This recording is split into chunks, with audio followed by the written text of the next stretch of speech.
안녕하세요. 오늘의 데일리 뉴스레터에 오신 것을 환영합니다.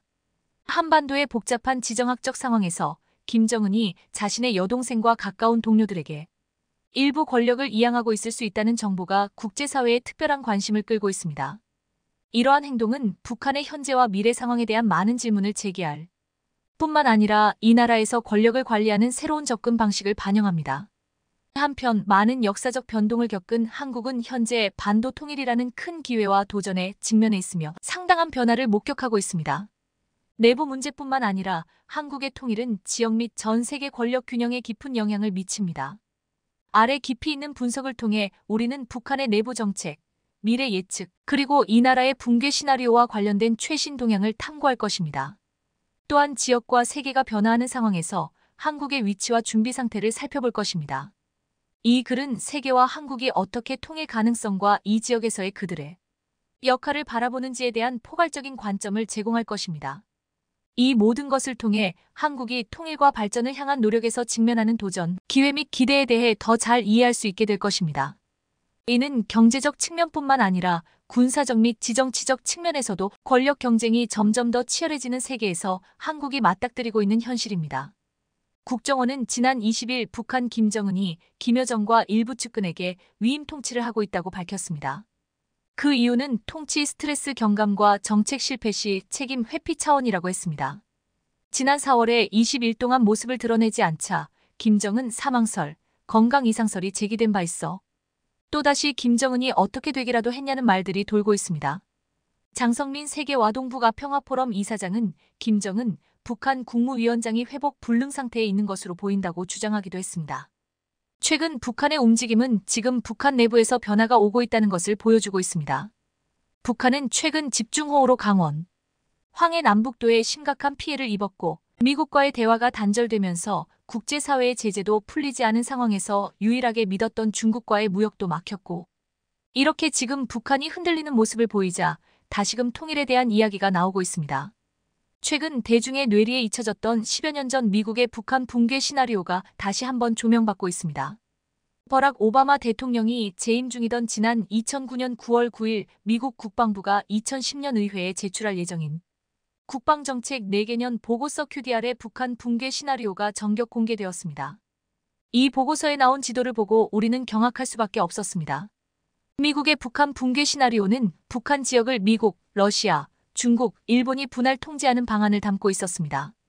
북한이 붕괴되면 평양과 황해 남북도는 유엔이 점령하고 강원도는 미국과 일본 함경북도는 러시아, 함경남도와 평안 남북도 및 자강도양 강도는 중국이 점령하는 시나리오로 이루어졌습니다.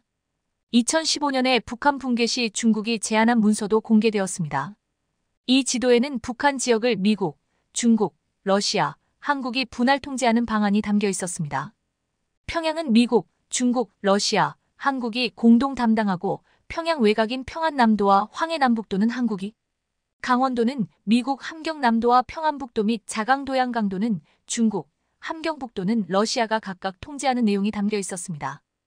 2009년 미국의 시나리오와 비교하면 일본이 빠지고 한국이 미국, 중국, 러시아와 분할 통제하는 방식으로 바뀐 것입니다. 이 자료에는 미국이 한반도 통일을 지원하기보다 중국과 마찰을 최소화해 한국에 대한 영향력을 유지하려는 의도하이라는 분석이 포함되어 있었습니다. 한미연합훈련에 대해서도 미군은 전력 증강에는 관심이 없고 자국민 철수작전에만 집중하고 있다거나 미군이 통일 여건 조성보다는 영변 핵시설 제거에 전투력을 집중하고 있다는 등의 평가도 들어 있었습니다. 또한 중국은 평안북도, 자강도, 미음 양강도, 미음 함경남북도 등을 확보하여 북한 전체 면적 34를 얻고 북한 전체 지하자원 중 85%를 차지하겠다는 것이었습니다. 우리는 북한 붕괴 시 미국과 중국이 제시한 한반도 지도를 보고서 왜 우리 힘으로 자주통일을 해야 하는지를 절실히 알 수 있었습니다. 대한민국은 과거 일제 통치에서 해방될 때 우리의 힘으로 독립을 못해 강대국들에 의해 남북으로 분단되었고 6.25 전쟁으로 말미암아 동족끼리 총부리를 겨누며 한반도는 폐허가 되었습니다. 하지만 한국은 아무것도 남지 않은 가난한 나라에서 70년 동안 세계 10대 경제대국으로 성장하며 2024년 군사력 순위에서도 6위를 차지할 정도로 군사강국으로 발돋움했습니다.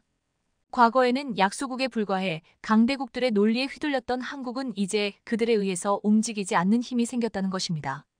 국제사회는 이 같은 한국이 통일을 이루기를 기대하는 분위기로 바뀌고 있습니다. 지난 2017년 마이클 그린 전략국제문제연구소 선임 부소장은 한반도의 미래에 대한 대형 태스크포스를 운영하며 미국, 중국, 일본 측 인사들과 수백 시간 동안 토론한 결과 파악한 강대국들의 속내를 말해주었습니다.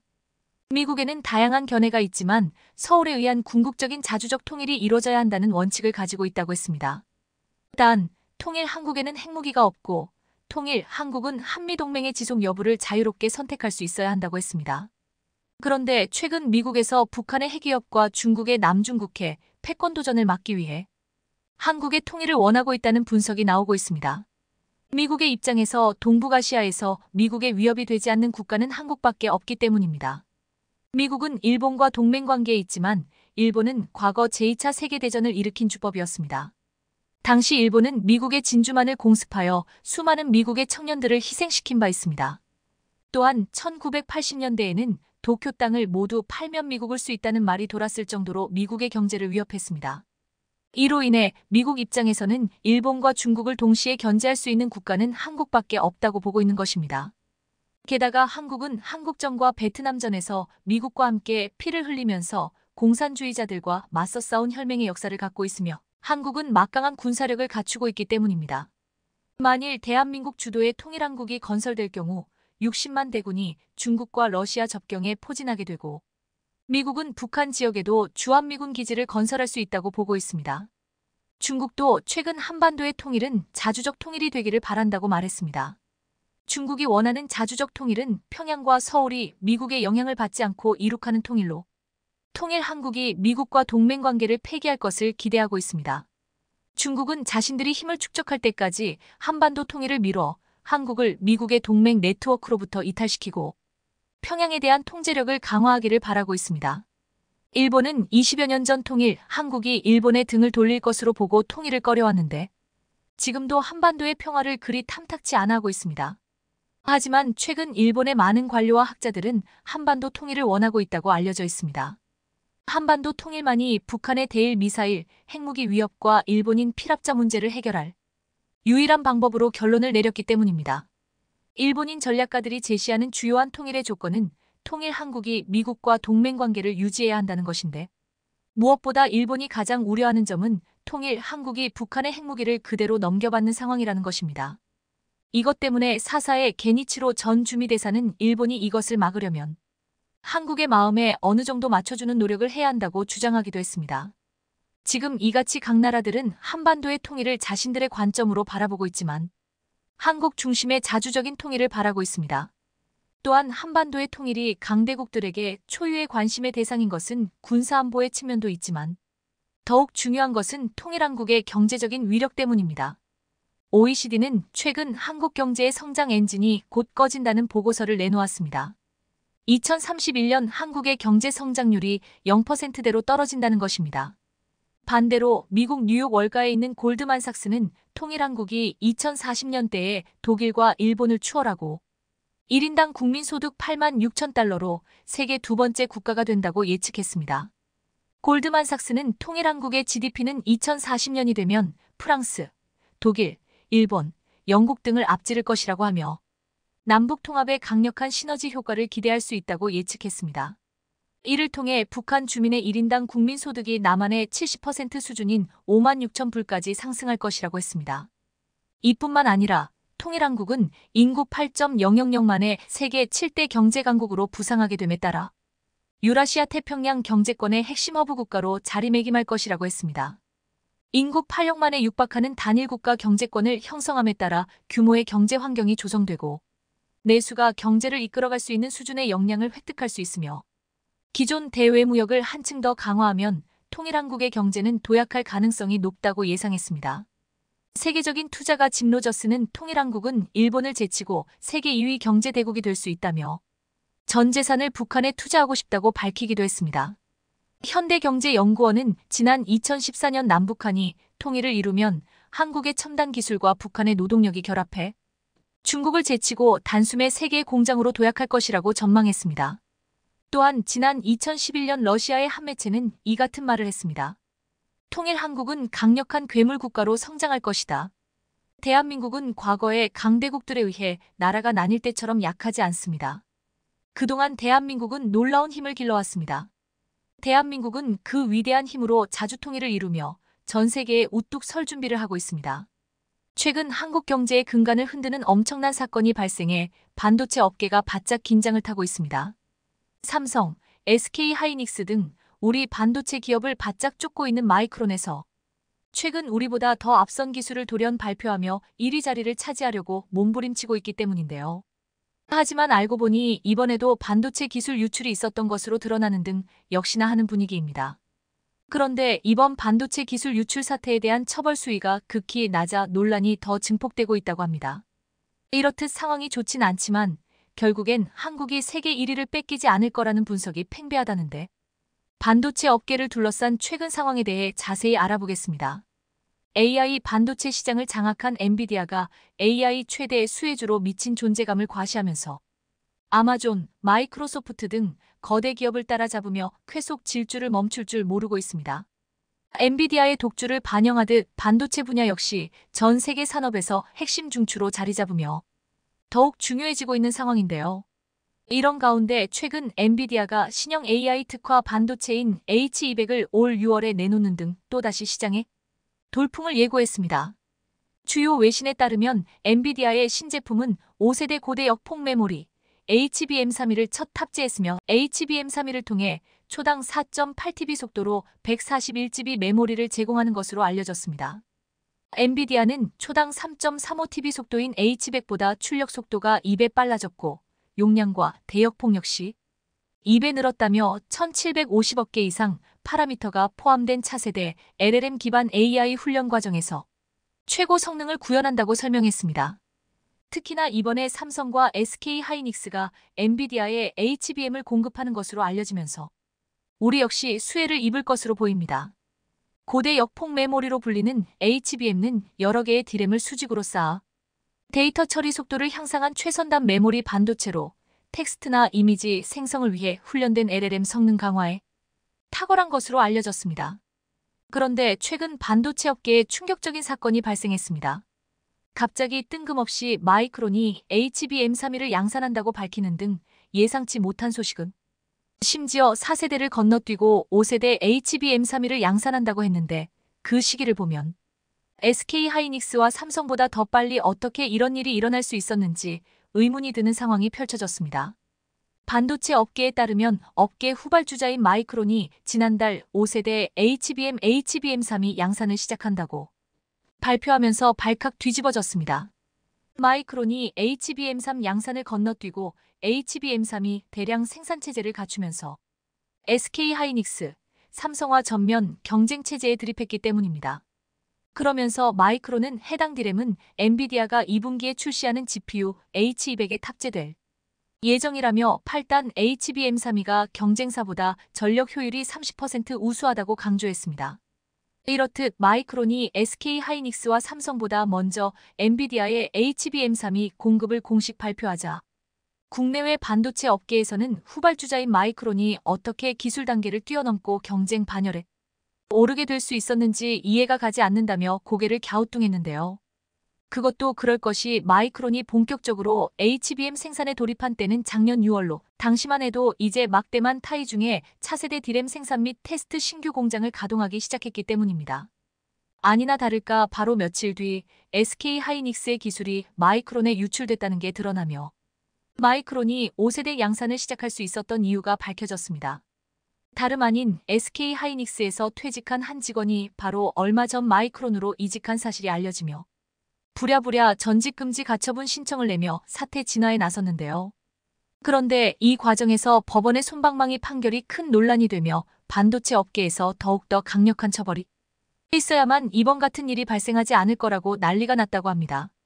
반도체 업계에 따르면 최근 SK하이닉스에서 마이크론으로 이직한 전직 연구원을 상대로 낸 하이닉스의 전직금지 가처분에 대해 법원이 인용한 것으로 알려졌습니다.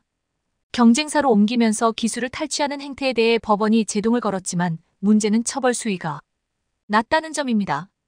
법조계에 따르면 서울중앙지법은 SK하이닉스가 전직 연구원 어 씨를 상대로 낸 전직금지 가처분 신청을 인용하고 위반 시 1일당 1,000만 원을 지급하라고 결정했습니다. 그러면서 재판부는 전직 하이닉스 연구원 어 씨에 대해 7월 26일까지 마이크론과 계열회사에 근무하거나 자문, 노무 또는 용역을 제공해서는 안 된다고 밝혔습니다. 어 씨가 SK하이닉스에서 근무하며 얻은 정보가 경쟁사인 마이크론으로 흘러갈 경우 SK하이닉스의 경쟁력 훼손이 불가피하다고 판단했기 때문입니다. 그것도 그럴 것이 현재 HBM 시장은 SK하이닉스가 선점하고 있고 삼성전자에 이어 후발주자인 마이크론이 그 뒤를 바짝 추격하고 있는 상황입니다. 하지만 현재 어 씨는 마이크론 본사에 임원 직급으로 입사해 재직하고 있는 등 이미 마이크론의 5세대 AI 칩에 세계 첫 양산을 물밑에서 도운 것 같은데요. 실제로 반도체 업계에선 최근 마이크론이 주류 모델인 4세대 HBM을 건너뛰고 5세대로 직행해 세계 최초 양산에 돌입할 수 있었던 배경은 유출된 기술을 통해 빠른 시간 내에 기술 격차를 좁힐 수 있었던 분석을 내놓았습니다. 시점도 자연스레 겹치는데 실제로 SK하이닉스에서 D램과 HBM 설계 관련 업무를 담당하던 어 씨는 2022년 7월 SK하이닉스를 퇴사하고 마이크론의 임원급으로 이직했습니다. 어 씨는 SK하이닉스 퇴직 무렵 마이크론을 비롯한 경쟁업체에 2년간 취업하거나 용역자문 고문, 계약을 맺지 않는다는 내용의 약정서도 작성한 상태였지만 이를 위반했습니다. 사실 보통 HBM은 1세대, 2세대, 3세대, 4세대, 5세대 순으로 개발되고 있지만 HBM 분야 후발주자인 마이크론이 갑자기 5세대를 내놓았기에 이 과정에서 기술이 유출됐을 가능성을 배제할 수 없다는 상황인 겁니다. 실제로 어 씨는 20년 넘게 SK하이닉스에 근무하며 HBM 설계를 주도했는데 그가 퇴직하기 한 달 전 SK하이닉스는 HBM3 양산에 돌입했습니다. 당시 SK하이닉스는 양산 사실을 공개하며 엔비디아와 손잡고 고사양 D램 시장에서 제일 가는 경쟁력을 확보했다고 밝혔습니다. 반도체 업계 관계자는 마이크론은 HBM3까지는 시장에서 주목을 거의 못 받았던 업체였는데 최근에 갑자기 공격적으로 HBM 기술 개발에 나서고 있다며 연구원 한 명으로 그렇게 됐다고 볼 수는 없겠지만 흐름을 보면 합리적인 의심이 가능하다고 말했습니다. HBM3을 엔비디아에 사실상 독점 공급하는 SK하이닉스의 인력을 빼내기 위해 마이크론이 작정하고 덤볐던 것으로 보이는데요. 하지만 이렇게 마이크론에서 SK하이닉스의 기술을 유출해갔지만 사실은 이런 보도들이 과장된 것이며 실제적으로는 현재 1위를 하고 있는 SK하이닉스의 제품을 엔비디아가 6월에 출시할 H200에 공급될 가능성이 높은 상황입니다. 마치 이번 일로 인해 SK하이닉스의 독점 기술력이 한순간에 무너지고 반면에 마이크론이 SK하이닉스로 제치면서 1위 자리가 뒤바뀔 거라는 우려까지 나오는데 이런 확대 해석을 경계해야 한다는 이야기가 나옵니다. 더구나 마이크론이 올해 2분기에 HBM3이 슈핑된다고 밝혔지만 정확히 4월일지 5월, 6월이 될지 아무도 모르는 상황입니다. 더구나 마이크론은 현재 HBM3도 4개월 안에 양산되고 여기에 이어 곧바로 HBM3이 양산에 돌입하는 도무지 믿기 힘든 일정을 발표하는 등 기술 구현 수준에 비해 언론 보도가 과장된 측면이 있어 보이는데요.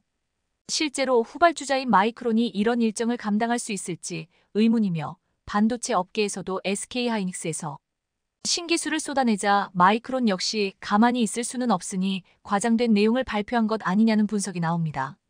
실제로 앞서 2월 SK하이닉스는 최선단 HBM인 12단 D램 적층 HBM3의 초기 샘플을 엔비디아에 공급하며 실제 움직임을 보이는 등 말만 앞서는 마이크론과는 전혀 다른 상황입니다. 결국 엔비디아가 6월에 출시할 H200에 SK하이닉스의 HBM32가 마이크론보다 먼저 공급할 가능성이 큰 겁니다. 그러나 어찌됐든 HBM을 비롯한 반도체 기술 유출이 심각한 단계에 접어드는 등 국가 경쟁력 약화까지 우려할 만한 상황에 다다른 것은 틀림없는데요. 그것도 그럴 것이 한국에서 반도체가 무너지면 사실상 모든 산업의 기반이 흔들린다고 볼 수 있기 때문입니다. 반면에 글로벌 기술 패권 경쟁이 격화되면서 첨단 산업에서 핵심 인재 포섭을 통한 반도체 기술 유출 시도는 앞으로도 이어질 것으로 보입니다. 실제로 최근 반도체 업계에서는 핵심 기술의 경쟁 업체 유출이 빈번하게 일어나고 있어 이에 대한 우려의 목소리도 커지고 있는 상황입니다. 국가정보원 산업기밀보호센터에 따르면 2003년부터 20년간 집계한 산업기술 해외 유출은 총 550억 원으로 피해 규모는 100조 원 이상인 것으로 추산됐습니다. 상황이 이런데도 국내 기업 입장에서는 퇴사한 핵심 기술 인력이 경쟁 업체로 이직한 사실을 파악하기 쉽지 않아 꼴머리를 앓고 있는 중인데요. 앞서 삼성의 반도체 기술 역시 중국으로 빼내 그대로 본뜬 반도체 공장을 현지에 세우려 한 삼성 전 임원이 적발돼 구속되는 등 이런 시도가 늘어나고 있습니다. 이에 따라 이런 국가 핵심 기술들의 유출을 막고 다시는 유출을 시도조차 하지 못하도록 처벌의 수위를 매우 강력하게 높일 필요가 있어 보입니다. 현실적으로 기술 유출 피해의 심각성에 비춰보면 솜방망이 처벌이라는 지적을 피하기 어려워 보이기 때문입니다. 사법부에서도 기술 유출 범죄에 대한 강한 처벌을 내려주는 분위기가 함께 가야 할 것으로 보이는데요. 기술 수준만 봤을 때 한국의 기술을 따라갈 곳이 없기 때문인데 그렇기에 우리의 기술을 더욱더 지켜야 하며 보안을 보다 철저히 반도체 세계 1위라는 명성을 반드시 지켜야 내야 합니다. 일본은 반도체 산업 부활을 위해 오랜 시간 엄청난 자금을 투입해왔습니다. 대만 TSMC 공장을 유치하려고 가진 애를 쓰고 8개 회사가 모여 반도체 동맹까지 체결하더니 급기야 일본 정부는 낸드 플래시 기업 기옥시아에 수조 원대의 정부 지원금 투입까지 결정했습니다. 이 모든 것은 한국에 빼앗긴 영광을 탈환하려는 몸부림입니다. 특히 기옥시아는 세계 1위 삼성전자를 뒤쫓는 기업이라는 점에서 이번 지원 추진은 반도체 분야에서 한국을 누르고 과거의 영광을 되찾겠다는 일본 정부의 의지가 노골적으로 드러난 결정이었습니다.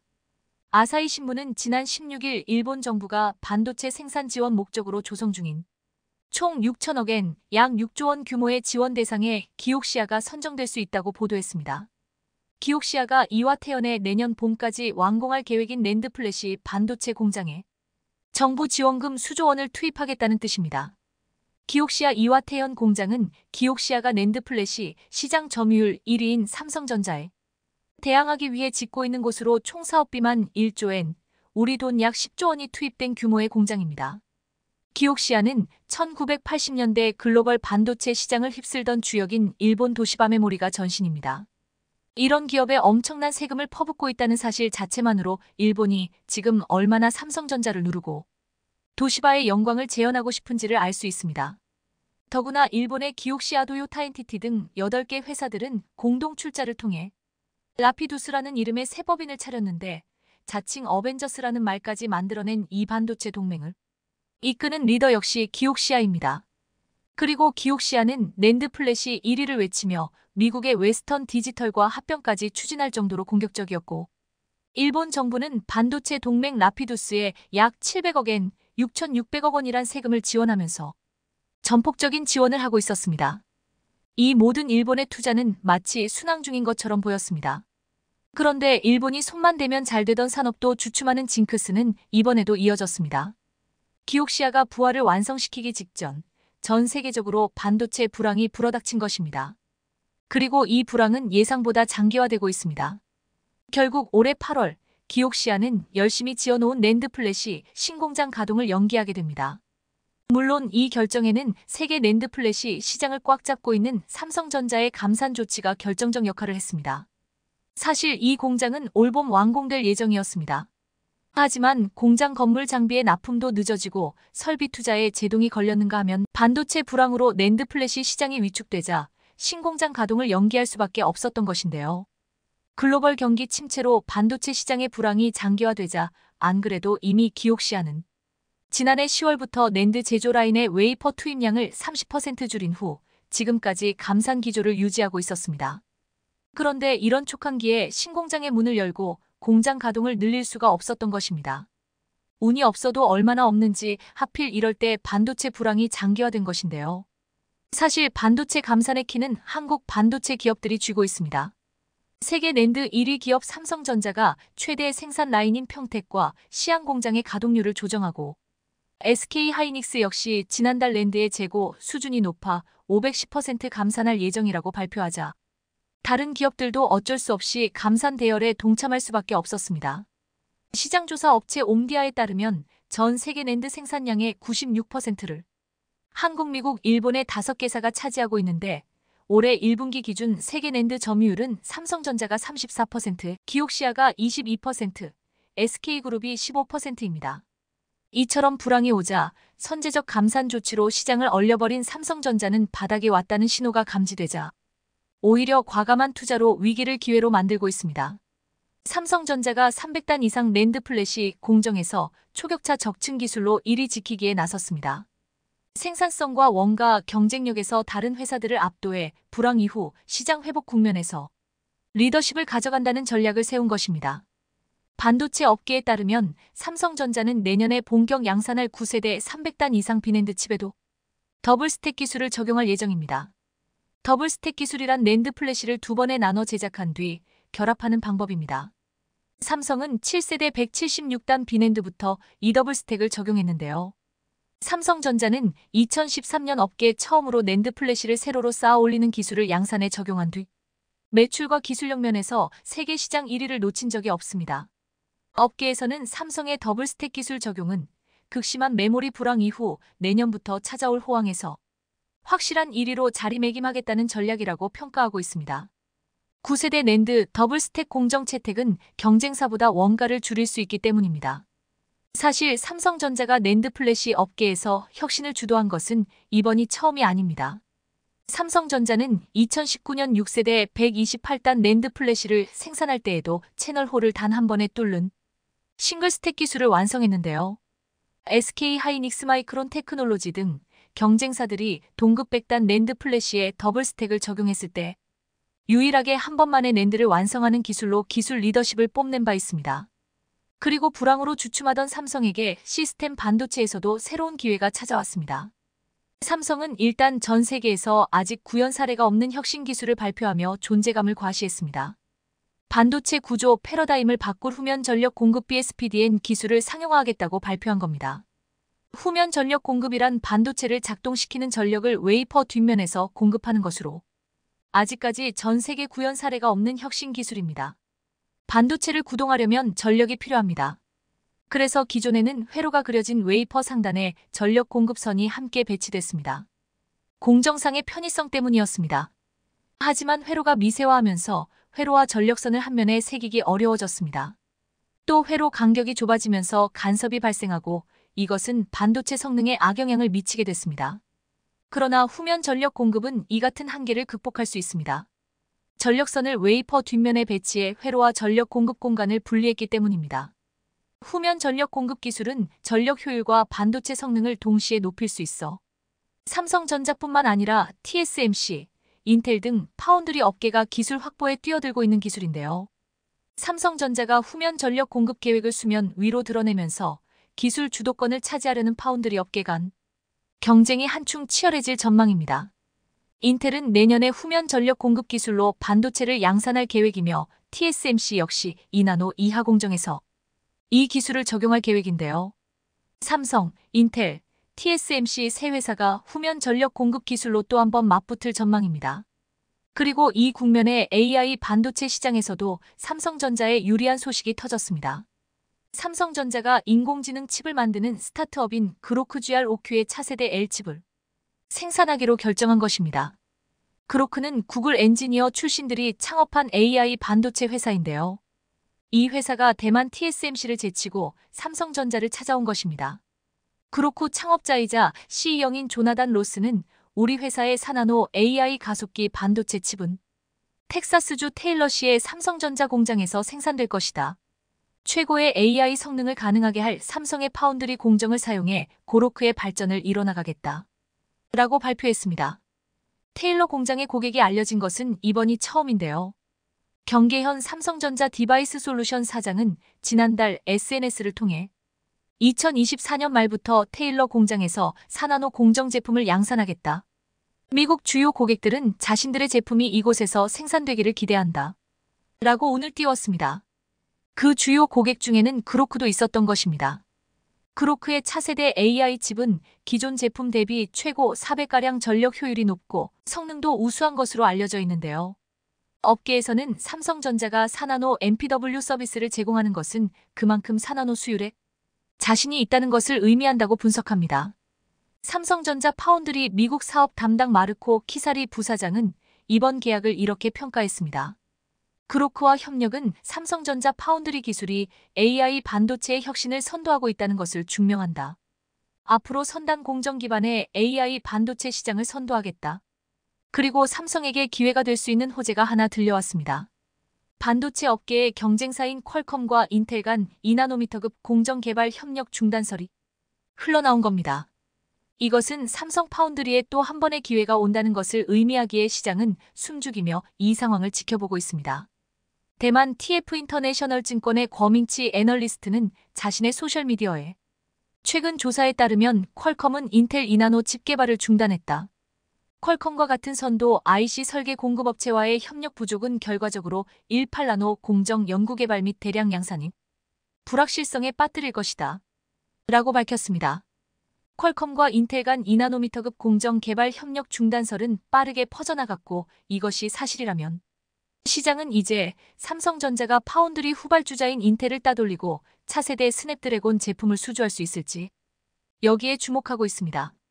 삼성전자는 오는 2025년 양산을 목표로 2나노 게이트-올-어라운드 GAA 기술 개발에 박차를 가하고 있고 인공지능 AI 시대에 대응하는 최첨단 공정으로 TSMC를 따라잡겠다는 전략을 세우고 있는데요. 사실 파운드리 사업에 가장 늦게 뛰어든 인텔이 급격하게 추격해오자 삼성전자가 긴장했던 것도 사실인데 퀄컴과 인텔 간 2나노 동맹이 결렬될 가능성이 커졌다니 이런 호재가 또 있을까 싶습니다. 화웨이가 한국 반도체를 몰래 사용했다가 망신을 당해 화제입니다. 미국의 제재에도 최근 7나노 칩을 사용하는 등 삼성을 따라잡을 듯한 모습을 보였지만 이는 어느 정도 예정된 수준이었고 그 한계까지 노출되고 있습니다. 시진핑이 엄청나게 다급해졌기 때문에 무리수를 뒀다는 분석인데 화웨이는 한때 잘 나가던 스마트폰 제조사였습니다. 2020년 2분기에 삼성전자 점유율을 따라잡았을 정도입니다. 하지만 미국의 고강도 제재로 화웨이폰은 경쟁력을 잃어갔습니다. 화웨이는 설립자부터 중국 인민해방군 통신장교 출신으로 중국 군부와 긴밀히 연관돼 있다는 소문이 있고 화웨이가 중국 인민해방군 프로젝트를 독점 수주해 성장해 왔다는 것은 공공연한 비밀입니다. 심지어 캐나다에서 체포된 화웨이 부회장의 가택연금이 해제됐을 때 중국 정부는 전세기를 보내 국가 영웅 대접을 했습니다. 트럼프 정부는 지난 2019년 국가 안보를 이유로 미국 기업들이 화웨이에 소프트웨어 장비를 판매하는 것은 물론 자국 기술을 사용하는 다른 나라 반도체 기업들까지 화웨이와 거래하는 것을 막아왔습니다. 트럼프에 이어 바이든 행정부도 중국 반도체 차단을 했습니다. 중국의 14나노 이하 시스템 반도체 개발을 저지하기 위해 지난해 수출 규제를 실시하는 한편 화웨이와 SMIC를 블랙리스트에 올린 것입니다. 2022년 발효된 반도체 및 과학법은 반도체 공급망을 미국 본토로 이전하고 인프라 확충에 290억 달러를 투자하는 내용을 담고 있습니다. 미국에서 보조금을 받으려면 중국과 관계 단절 조건을 걸기도 했습니다. 사실상 글로벌 반도체 공급망에서 중국을 퇴출하기로 한 것입니다. 미국은 화웨이가 안드로이드 운영체제와 오지 모뎀, 디램 등 기타 부품들을 외부로부터 조달받지 못하게 했습니다. 화웨이는 안드로이드 대신 자체 개발 하모니 아스를 사용하고 사지 모뎀으로 휴대폰을 출시했으나 큰 효과를 거두지는 못했습니다. 이는 안드로이드에 비해 개선의 여지가 많고 시장 점유율도 낮았기 때문입니다. 게다가 사지로 제한되면서 속도에 민감한 중국인들까지 등을 돌렸습니다. 글로벌 스마트폰 점유율에서 화웨이는 2020년 2분기 삼성과 비슷한 20%대 점유율을 보였으나 1년 만에 4% 밑으로 하락한 것을 볼 수 있습니다. 스마트폰 출하량은 2020년 1억 9천만 대에 달했지만 2021년엔 3,500만 대로 급감했습니다. 중국도 반격을 준비해왔습니다. 화웨이가 이번에 출시한 프리미엄 스마트폰 메이트 60 프로를 분석해보니 중국 최대 반도체 기업 SMIC의 7나노 칩이 들어있었습니다. 미국의 제재에도 불구하고 반도체 자립 돌파구를 마련한 것으로 분석돼 미국은 크게 당혹스러워했습니다. 앞서 화웨이는 지난달 29일 메이트 60 프로를 출시하면서 어떤 프로세스가 쓰였는지 비밀에 붙였지만 테크인사이츠의 분석으로 부품이 점차 드러난 상황입니다. 블룸버그는 해당 제품을 입수해 실험한 결과 통신 속도가 애플의 최신 아이폰과 같은 수준이며 오지 휴대폰을 구현하는데 필요한 반도체를 자체 개발한 것으로 보인다고 분석했죠. SMIC의 기린 9000S 칩이 최초로 사용됐는데 벤치마크에서 확인된 기린 9000S 사양은 퀄컴 스냅드래곤 888 수준입니다. 하지만 합리적인 비용으로 대량 생산할 수 있는지에는 회의적인 반응입니다. 이는 글로벌 최신 기술보다 2세대 뒤처져 있는 수준입니다. 애플은 현재 아이폰에 34나노 공정 기술을 적용하고 있습니다. 이번에 화웨이가 내놓은 7나노 칩은 DUV로 제작한 것으로 추측되고 있습니다. 중국은 2019년부터 미국의 제재로 EUV 노광 장비를 들여오지 못하는데 상대적으로 구형 장비에 속하는 DUV를 구매해왔습니다. 중국 세관 자료에 따르면 7월까지 중국이 수입한 네덜란드 ASML의 DUV 노광 장비 규모는 작년보다 64% 증가한 25억 8천만 달러 정도입니다. 내년 1월부터는 DUV 수입마저 막힐 가능성이 커지자 미리 사재기에 나선 것입니다. EUV 노광 장비 없이는 7나노급 반도체 생산이 거의 불가능한데 SMIC는 막대한 자금을 투입해 7나노 칩을 만들었을 것으로 보고 있습니다. EUV 빛은 범용으로 쓰이는 DUV 심자외선보다 파장이 14분의 1로 짧아 첨단 칩 생산에 반드시 필요한 장비로 꼽힙니다. SMIC는 EUV로는 한 번에 할 수 있는 작업을 DUV 장비로 24번 반복 진행해 미세 회로를 새겼을 것으로 보고 있습니다. 이는 공정 시간이 증가할 수밖에 없는데 삼성의 100배 이상 비용이 더 들어갔을 것으로 추측되고 있습니다. 화웨이가 올해 기린칩으로 복귀할 것이란 루머는 작년 11월에도 나왔었고 당시 화웨이는 이를 가짜 뉴스라고 부인한 바 있습니다. 하지만 SMIC와 이미 7나노 작업을 하고 있었던 것입니다. 이는 중국 정부의 막대한 자금 지원이 있었기에 가능한데 SMIC의 파운드리 생산 능력은 지속 증가하고 있습니다. 198. 화웨이는 역대 가장 강력한 메이트 모델이라 소개하면서도 AP와 모뎀 종류, 지원 통신 규격 등의 구체적인 정보는 전혀 공개하지 않고 있습니다.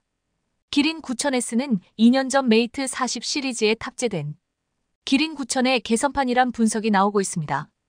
SMIC가 7나노 공정 활용 능력을 갖췄다는 것은 이미 드러난 바 있습니다. 지난해 비트코인 채굴기용 시스템 온칩의 S로 쓰이기도 했습니다. 이때 웨시는 TSMC 7나노 공정과 상당히 유사하다는 평가를 내리고 TSMC 기술을 베꼈을 가능성을 제기했습니다. 해당 회사로 이직한 TSMC 간부들이 기술 자료를 빼돌린 것이란 분석이 나오기도 했습니다.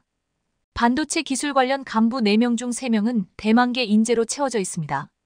화웨이는 항일 전쟁 승전 78주년 기념일에 해당 제품을 온오프라인 공식 판매해 CCTV 등 중국 언론들은 항일 전쟁 승전에 견줄 정도의 성과라는 언급을 했습니다.